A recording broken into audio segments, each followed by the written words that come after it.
Hello everyone, second season के start में देखते हैं कि मिस्टर मो जेल से रिलीज हो चुका था तो उसका असिस्टेंट वैन उससे मिलने आता है और जब से मिस्टर मो जेल में था तो वैन ही उसका बिजनेस संभाल रहा था। वैन उसे बताता है कि टोंग स्टडी कंप्लीट करके वापस आ चुकी है और अगर आप चाहें तो मैं उससे मिलने के लिए अरेंजमेंट करवाता हूँ, मगर मिस्टर मो कहता है कि मुझे उससे नहीं मिलना। दूसरी साइड पर देखते हैं कि टोंग वापस आ रही थी मगर उसने जिंग को ऑलरेडी बता दिया था कि जब मैं वापस आऊंगी तो सबसे पहले मुझे मिस्टर मो से मिलना है और उसे मिलने के लिए अब मैं वेट नहीं कर सकती। और उधर वैन मिस्टर मो को एक फाइल देता है और कहता है कि ये ईयरली बजट की फाइल है और आप इसे देखकर बताएं कि मुझे क्या करना है। मिस्टर मो को बहुत खांसी होने लगती है तो वैन उसके लिए वरीड होता है मगर मिस्टर मो से कहता है कि मैं बिल्कुल ठीक हूँ और फिर उसे कहता है जो रिपोर्ट तुमने बनाई है हम लोग उसे ही फाइनल करते हैं। तभी मिस्टर मो रास्ते में टोंग को देखता है तो ड्राइवर से कहता है कि कार रोको। वैन कहता है कि अगर आप बोलें तो मैं उसे बुला कर लाता हूँ, मगर मिस्टर मो कहता है कि मुझे उसे नहीं मिलना, मगर बहुत देर तक दूर खड़े उसे देखता रहता है। और टोंग को जिंग ने बता दिया था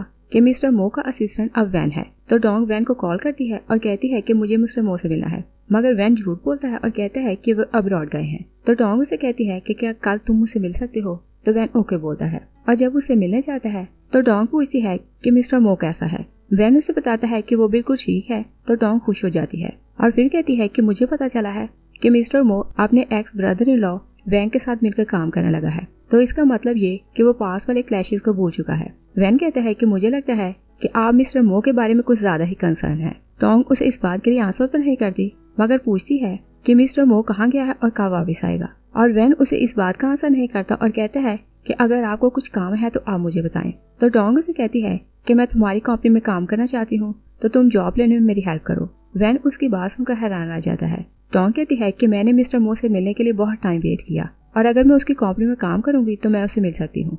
और वैन ना बोलने लगता है तो टोंग उसकी रिक्वेस्ट करती है कि तुम मेरी हेल्प करो, तो वैन कहता है कि मैं कुछ करता हूँ। दूसरी साइड पे देखते हैं कि मिस्टर मो टोंग को याद करके बहुत उदास था और इस टाइम वो अपने रेस्टोरेंट गया था और उसने टोंग का फेवरेट केक मंगवाया हुआ था। वैन वहाँ आता है तो पूछता है कि आप यहाँ रुककर किसका वेट कर रहे हैं, और फिर केक देकर कहता है कि ये मिस टोंग का फेवरेट केक है। मिस्टर मो उसे अपने दिल की बात नहीं बताता मगर कहता है कि मैंने ये केक टेस्ट किया है तो इसका टेस्ट बहुत बुरा है, इसी कारण मैंने इसे नहीं खाया। और फिर वैन को अवसर देकर पूछता है कि क्या कुछ प्रॉब्लम है, तो वैन कहता है कि मैं स्टाफ लॉबी को रीडेकोर करवाना चाहता हूँ और मुझे इस काम के लिए आपकी परमिशन चाहिए। तो मिस्टर मो से कहता है कि तुम्हें इतनी सी बात मुझसे पूछने की जरूरत नहीं और इस तरह के डिसीजन तुम खुद लिया करो। वैन वहाँ से चला जाता है तो मिस्टर मो एक बार फिर से टोंग के ख्यालों में खो जाता है और फिर हम देखते हैं कि टोंग यिंग के घर जाती है तो दोनों मिलकर उसकी वापसी को सेलिब्रेट कर रही थी। यिंग कहती है कि तुमने कभी इतनी वाइन नहीं पी थी तो तुम्हें क्या हुआ। टोंग उसे कहती है कि जब मैं अब्रॉड में थी तो मिस्टर मो को याद करके मुझे दिन रात नींद नहीं आती थी, इसी कारण मैंने इतनी ज्यादा ड्रिंकिंग स्टार्ट की। यिंग पूछती है कि क्या तुम उससे मिलने के लिए रेडी हो। टोंग कहती है कि मैं इस बार उसे खोने का चांस नहीं दूंगी और वैन ने उसे कॉल करके बता दिया था कि कल से वो जॉब स्टार्ट कर सकती है। और नेक्स्ट डे टोंग कंपनी जाती है तो वैन उसे बताता है कि तुम्हारे साथ एक इंटर्नी हेल्प करेगा और जैसे वो उसका इंट्रो करवाता है तो टोंग शीशन को देख कर हैरान हो जाती है और वो वैन को ये बात नहीं बताती कि वो उसका एक्स बॉयफ्रेंड है, इसलिए कहती है कि इसकी शक्ल मेरे ओल्ड फ्रेंड से मिलती है। तो शीशन भी प्रिटेंड करता है कि हम लोग पहले से एक दूसरे को नहीं जानते, इसलिए वैन के सामने कहता है कि हम लोग अच्छे फ्रेंड्स बन सकते हैं। और फिर जैसे ही मिस्टर मो को पता चलता है कि वैन ने टोंग को जॉब दी है तो उसे छत पर बुलाता है और कहता है कि मैं उसे कंपनी में नहीं देखना चाहता और ये तुम्हें पता है कि तुम्हें उसे यहाँ से कैसे निकालना है। मगर मिस्टर मो टोंग को काम करते छुप कर देख रहा था और जैसे ही टोंग कुछ टाइम के लिए बाहर जाती है तो वो उसके ऑफिस जाता है और एज्यूम करने लगता है कि वो अभी भी यहाँ काम कर रही है और टोंग वहाँ से जाने लगती है कि गिरने लगती है तो मिस्टर मो उसका हाथ पकड़ लेता है और फिर उसे रियलाइज होता है कि ये सिर्फ उसकी इमेजिनेशन थी। तो सब सोचकर वो बहुत दुखी हो जाता है और फिर उसके बनाए हुए डिजाइन्स को देखने लगता है और फिर एक पेपर क्रेन बनाकर वहाँ रखता है और चला जाता है। टोंग जब ऑफिस वापस आती है तो पेपर क्रेन देखकर उसे पता चल जाता है कि मिस्टर मो वहाँ आया था, तो सोचती है कि वैन ने मुझसे झूठ बोला कि वो अब्रॉड गया है। और टोंग जानती थी कि मिस्टर मो का ऑफिस छत पर है तो वह छत पर जाकर बहुत चिल्लाती है और कहती है कि मैं जानती हूँ कि तुम यही हो, तुम मुझसे छुप रहे हो। और फिर उसे बताती है कि मैं तुम्हें बहुत मिस करती हूँ और बार बार आवाजें देती है कि एक बार आकर मुझसे मिलो। मिस्टर मो अंदर ही था तो वो उसकी बातें सुन रहा था और बहुत इमोशनल होकर रोने लगता है और वो पहले ही बीमार था तो टोंग का रोना बर्दाश्त नहीं कर पाता और गिरने लगता है।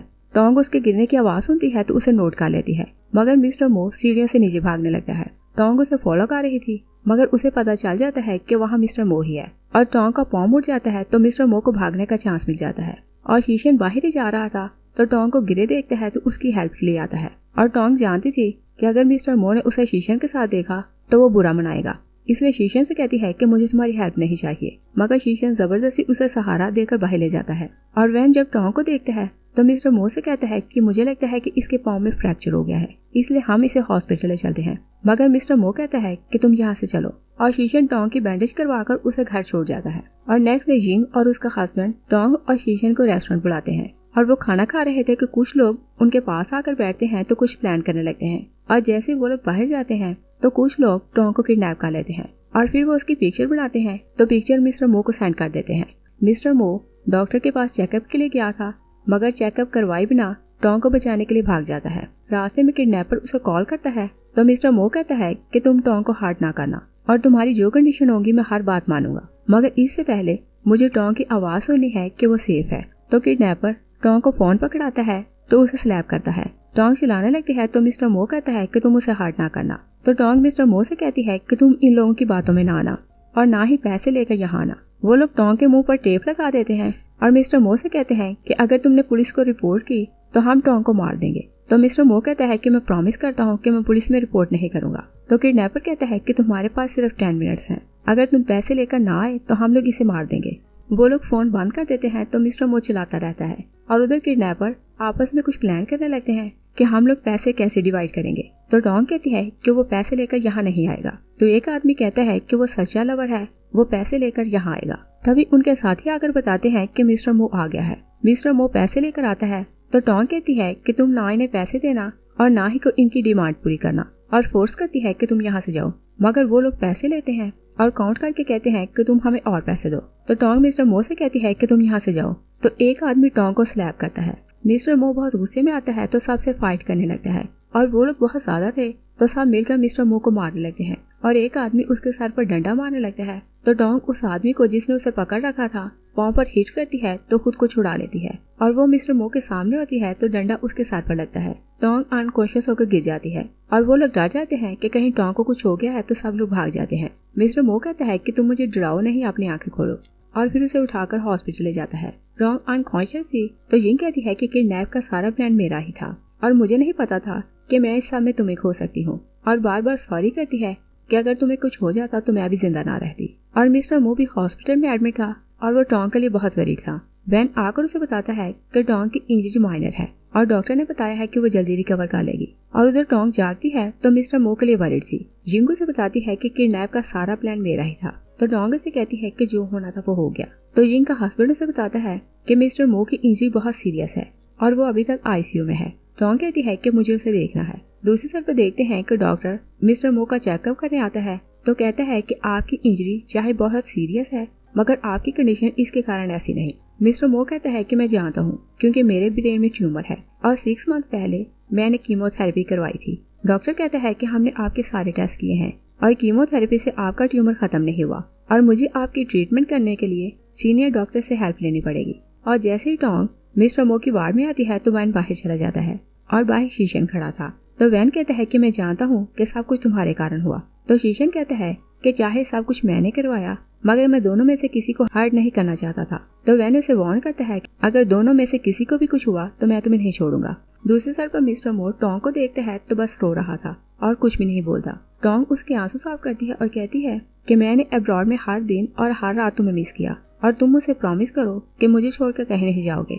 मगर मिस्टर मो जानता था कि वो रिकवर नहीं कर सकता तो वो कुछ भी नहीं बोलता और वो चाहता था कि टोंग उसे नफरत करे और उसे छोड़कर चली जाए। इसलिए कहता है कि मैं जब भी तुमसे मिलता हूँ तुम मुझे मुश्किल में डालती हो। तो टोंग कहती है कि हेवन ने मुझे इस कारण इस वर्ल्ड में भेजा कि मैं तुम्हें बहुत तंग करूँ। तो मिस्टर मो कहता है कि रोते हुए तुम बहुत अगली लगती हो, इसलिए नेक्स्ट टाइम तुम रोना ना। टोंग उसे सीड्यूस करने लगती है और कहती है कि जब गर्ल अफेक्शन दिखाए तो बॉयफ्रेंड को भी रिस्पॉन्ड करना चाहिए और मिस्टर मो को उसी की बातें याद दिलाने लगती है। और मिस्टर मो भी दिल के हाथों मजबूर था और वो भी चाहता था कि चाहे वो कुछ दिन सरवाइव करेगा मगर वो टोंग के साथ रहना चाहता था, इसलिए वो उसे अपने घर ले आता है और फिर वो उसे म्यूजियम दिखाने लाता है। तो टोंग कहती है ये वाला लव टोकन बहुत पसंद है। मिस्टर मो से तंग करना चाहता था तो कहता है कि मुझे दूसरे वाला पसंद है। तो टोंग कहती है कि अब तुम मेरे हर काम की अंगेज सी जाते हो और फिर उसके हाथ में ब्रेसलेट देखती है तो कहती है कि ये ब्रेसलेट तुम्हें किसने दी। मिस्टर मो कहता है कि क्या तुम जेलस हो रही हो, मगर टोंग उसे कहती है कि ये ब्रेसलेट तुम मुझे दो वरना मैं शाउट करने लगूंगी। तो मिस्टर मो कहता है कि जैसे तुम्हारी मर्जी। तो टोंग चिल्लाने लगती है कि मिस्टर मो ने यहाँ से कुछ चुराया है। मिस्टर मो उसके मुंह पर हाथ रखता है और बाहर ले आता है और फिर उसे खाने के लिए लाता है। तो टोंग उसे कहती है कि तुम वाइन पियो, मगर मिस्टर मो फील करता है कि उसे वॉमिट हो रही है तो वो वॉशरूम चला जाता है और वॉशरूम जाकर उसे ब्लड की वॉमिट होती है। वो वैन के साथ डॉक्टर के पास जाता है तो डॉक्टर कहता है कि आपका ट्यूमर फैल चुका है, इसलिए हमें अर्जेंट सर्जरी करना पड़ेगी। मिस्टर मो कहता है कि ये बात मैं ऑलरेडी जानता हूँ कि अगर मेरी सर्जरी हुई तो मेरी मेमोरी जा सकती है, इसलिए मैं नहीं चाहता कि मैं अपनी सर्जरी करवाऊं। तो डॉक्टर कहता है कि डेथ से अच्छा है कि आपकी मेमोरी चली जाए। मिस्टर मो कहता है कि मेरी लाइफ में कुछ लोग ऐसे हैं जिन्हें मैं भूलना नहीं चाहता और अगर मैं उन्हें भूल जाऊं तो ये मेरे लिए डेथ से भी बुरा है। वैन कहता है कि ऐसा भी पॉसिबल है कि सर्जरी के बाद आपकी मेमोरी ना जाए और फिर डॉक्टर और वैन दोनों मिलकर उसे कन्विंस करते रहते हैं, मगर मिस्टर मो कहता है कि मुझे अपनी सर्जरी नहीं करवानी क्योंकि मुझे अपनी लक पर ट्रस्ट नहीं और मैं इतना लकी नहीं कि मेरी मेमोरी ना जाए। और वो बहुत डिसअपॉइंट हो चुका था कि उसकी ट्रीटमेंट नहीं हो सकती, तो चाहता था कि टोंग उसे नफरत करे। इसलिए टोंग जब बार बार उसे कॉल करती है तो वो उसका फोन नहीं उठाता। टोंग वैन को कॉल करती है और कहती है कि मिस्टर मो ना ही मेरी कॉल रिसीव करता है ना ही वो मुझसे मिलना चाहता है और पूछती है कि उसे क्या हुआ है और रोते हुए कहती है कि वो 1 वीक से मुझे अवॉइड क्यों कर रहा है। वैन उसे कुछ नहीं बताता। तभी शीशन वहाँ आता है तो उसकी बात सुनकर कहता है कि हम दोनों मिलकर कहीं चलते हैं और ड्रिंक करते हैं। टोंग उसके साथ जाती है तो बहुत ड्रिंक करके रो रही थी और कहती है कि एक बार मैंने उसे खो दिया था मगर इस बार मैं उसे खो नहीं सकती। और एक बार फिर मिस्टर मो को कॉल करती है तो वो उसकी कॉल रिसीव कर लेता है। टोंग कहती है कि अगर तुम में हिम्मत है तो तुम उसे दूर जाकर दिखाओ और फिर कभी मेरे लाइफ में वापस ना आना और मैं तुम्हें दिखाऊंगी कि मैं अकेली सर्वाइव कर सकती हूँ। मिस्टर मो उसकी बातें सुनकर रोने लगता है तो फोन बंद कर देता है। तो टोंग शीशे से कहती है कि 1 वीक से उसने मुझे देखा भी नहीं, इसका मतलब ये है कि वो मुझसे नफरत करने लगा है।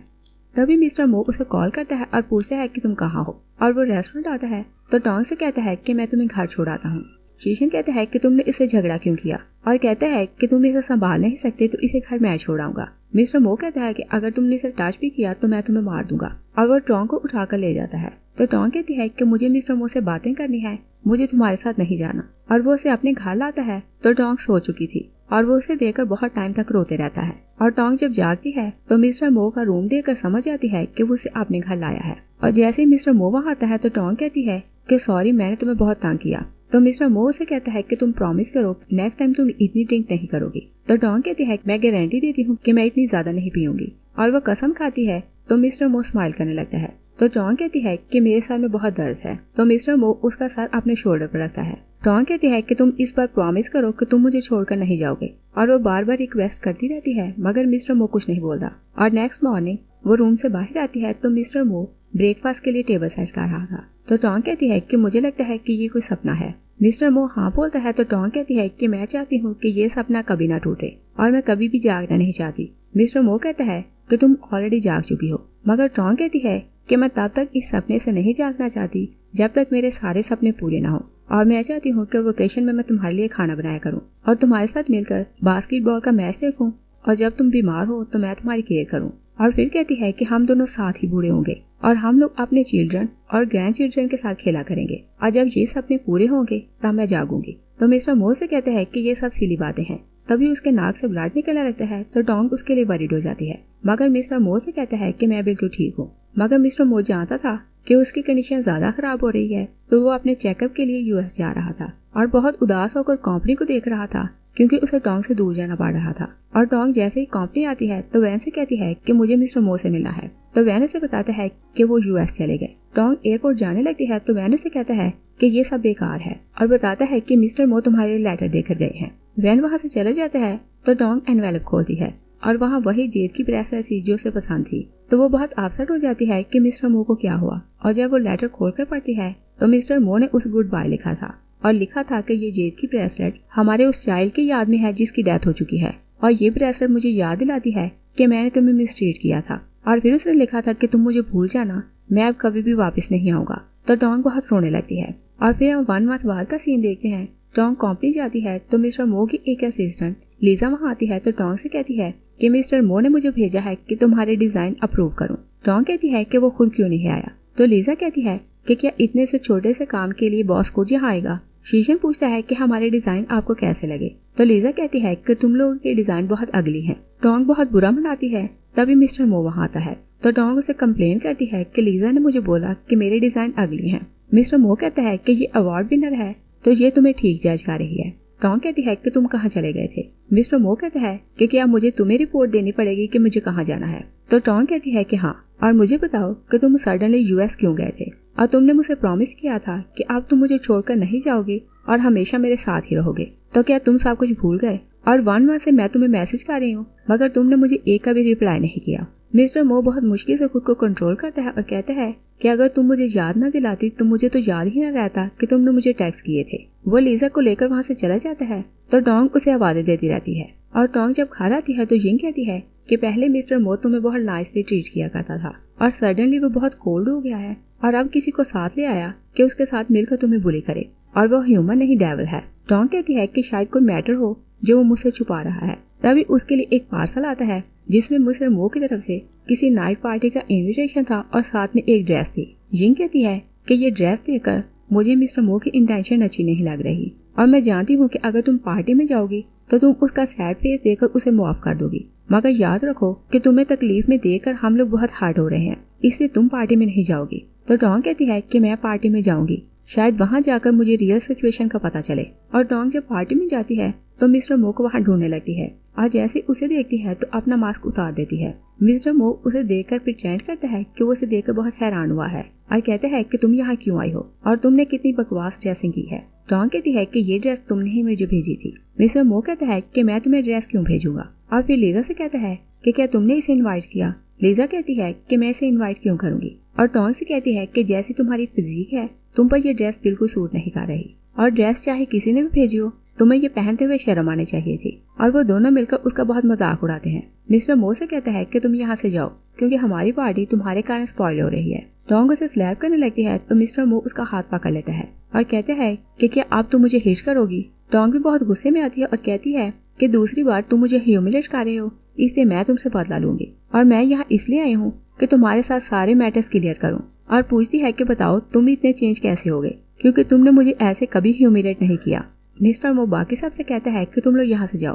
टोंग कहती है कि सब लोग चले गए हैं तो तुम मुझे बताओ कि ऐसा क्या हुआ कि तुम इस तरह बन गए और 1 मंथ पहले हमें सब कुछ ठीक था और क्या कुछ ऐसा हुआ है जो तुम हैंडल नहीं कर पा रहे। और मिस्टर मो उसके फेस को टच करता है तो कहता है कि मैं कहाँ से स्टार्ट करूँ। तो टोंग कहती है कि सब कुछ सेटल हो गया है तो तुम्हें कुछ भी कहने की जरूरत नहीं और कुछ भी हो मैं तुम्हें नहीं छोड़ूंगी। और वो अपनी आंखें बंद कर लेती है तो मिस्टर मो बहुत मुश्किल से खुद को कंट्रोल करता है और कहता है कि तुम बहुत डिस्कस्टिंग हो और मैंने ऑलरेडी तुम्हें सब कुछ क्लियर कर दिया था मगर तुम इतनी स्टूपिड हो कि मेरी बात समझ ही नहीं पा रही। और तुम ये ना समझना कि कुछ दिनों मैंने तुम्हें नाइसली ट्रीट कर लिया तो मैं तुमसे मोहब्बत करने लगा हूँ। मेरे लिए लड़कियों की लाइन लगी हुई है, तुम्हारी मेरे लिए कोई इंपॉर्टेंस नहीं।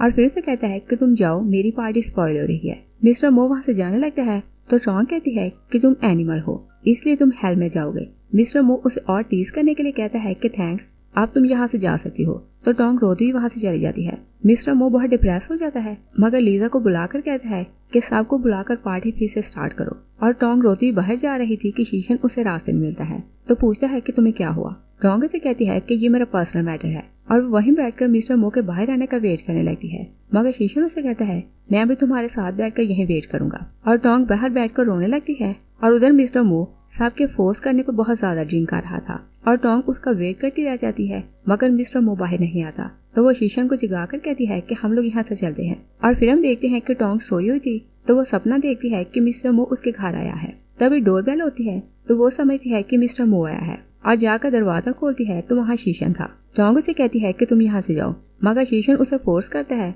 और कहता है कि तुम रेडी होकर आओ, मुझे तुम्हें कहीं ले जाना है। और जबरदस्ती उसे बाहर ले जाता है और फिर उसकी पोर्ट्रेट बनवाता है। तो मिस्टर मो दूर खड़ा उन्हें देख रहा था और फिर शीशन टोंग को रिवर के किनारे लाता है तो मिस्टर मो उन्हें वहाँ भी फॉलो कर रहा था। शीशन कहता है कि तुम इतना ज्यादा दुखी इसलिए हो कि तुम मोहब्बत की 4th स्टेज पर हो। टोंग पूछती है कि ये कौन सी स्टेज होती है तो शीशन उसे बताता है कि इस स्टेज में या तो लवर सेपरेट हो जाते हैं या फिर शादी कर लेते हैं और अगर उनकी शादी हो जाए तो ये खुशी उनके लिए वर्ल्ड की सबसे बड़ी खुशी होती है और अगर सेपरेट हो जाए तो ये दुख उनके लिए सबसे बड़ा दुख होता है। टोंग वहाँ एक रेड लीव देखती है तो शीशन उसे कहता है कि माना जाता है कि अगर कोई रेड लीव पर अपने लवर का नाम लिखे तो वह हमेशा उसी से मोहब्बत करता रहता है। तो टोंग उस लीव पर मिस्टर मो का नाम लिखती है तो शीशन वो लीव और पोर्ट्रेट रखकर वहाँ से चला जाता है। मिस्टर मो वहाँ आता है तो वो लीव और पोर्ट्रेट उठाकर साथ ले जाता है और फ्लैशबैक में देखते हैं कि मिस्टर मो शीशन को मिलने के लिए बुलाता है। तो शीशन कहता है कि अगर तुम उसे रियल में मोहब्बत करते हो तो उसे इस तरह हर्ट ना करो।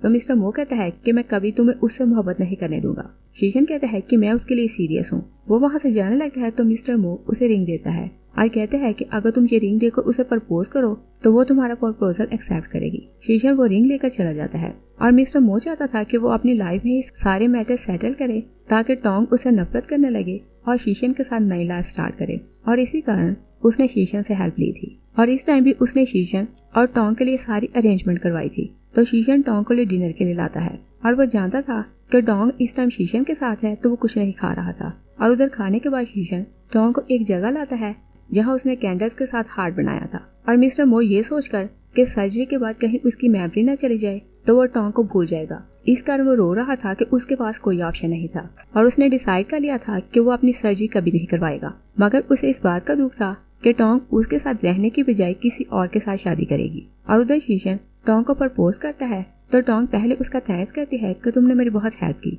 और फिर उसे कहती है कि मैं तुमसे शादी नहीं कर सकती क्योंकि मैं सिर्फ मिस्टर मो से ही मोहब्बत करती हूँ, और चाहे वो मुझसे सेपरेट हो जाए या मुझसे नफरत करे, मैं किसी और को अपनी लाइफ में जगह नहीं दूंगी। और उधर मिस्टर मो बहुत डिप्रेस होता है तो उसे बहुत खांसी होती है तो वो अनकॉन्शियस होकर गिर जाता है। और दूसरी तरफ शीशन टोंग को बताता है कि मिस्टर मो जब अब्रॉड से वापिस आया तब से वो प्लान कर रहा था कि तुम मेरे क्लोज हो जाओ, और वो उसे मिस्टर मो की डिजीज के बारे में सब कुछ बताता है और कहता है कि वो चाहता था कि तुम उसे नफरत करने लगो, इसी कारण उसने तुम्हारे डिजाइन रिजेक्ट किए और तुम्हें इतना ह्यूमिलेट किया कि तुम रियल में उससे नफरत करने लगो। और वो ये भी जानता है कि सर्जरी के बाद वो तुम्हें भूल जाएगा तो वो अपनी सर्जरी नहीं करवाना चाहता। तो टोंग भागती हुई उसके ऑफिस जाती है। गार्ड उसे रोकने की बहुत कोशिश करता है मगर टोंग जबरदस्ती ऑफिस के अंदर चली जाती है, मगर मिस्टर मो वहाँ नहीं था और टोंग की पोर्ट्रेट और लीव वहाँ पड़ा था। तो वो सब कुछ देखकर रोने लगती है और कहती है कि तुमने सोच भी कैसे लिया कि तुम मुझे छोड़कर चले जाओगे तो मैं तुम्हारे बिना रह पाऊंगी। तभी वैन उसे कॉल करके बताता है